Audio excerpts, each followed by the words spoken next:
Hello everyone. So this is a very simple problem statement. Find all the prime numbers between 1 and 50. So firstly, you have to define the function is prime.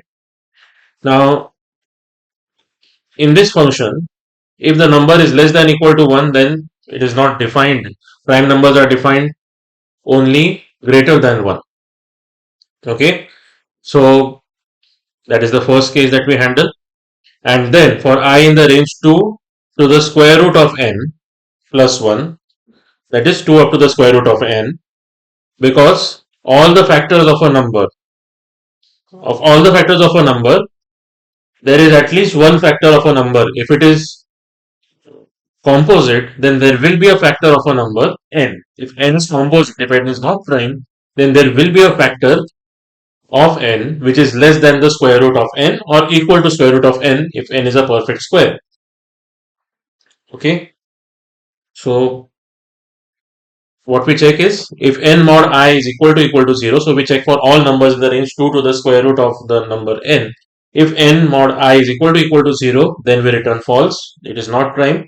And after finishing the loop, if we still cannot find such I, then we say that it is a prime number. So we return true. That is simple. Now, here we use filter. In the previous question, we had used filter with lambda. Now we use filter with a function. So what is the first parameter of filter?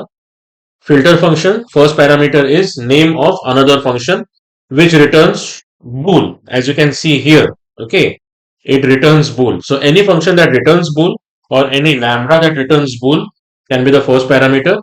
And the second parameter is what range of numbers or what list or basically what collection will become the input to the function. So in this case, now the collection itself is not being passed to the function. What is happening here is each element of that collection is taken, and passed to this function. So here first 1 will be passed, then 2 will be passed, and so on up to 50. All the elements of this range collection, each individual element will be picked and passed to the first parameter, that is the function. And if the result of the function is true for any particular element which is picked from the sequence, if the result is true, then that particular element will be added to the list. Okay. So that is how filter works. So basically, if is prime returns true, that means if the number is prime, it will be added to the list of primes. Okay. So if we run this, we'll get the list of primes between 1 and 50 and run with a clear terminal. Okay. So we get the list of all the prime numbers that are between 1 and 50.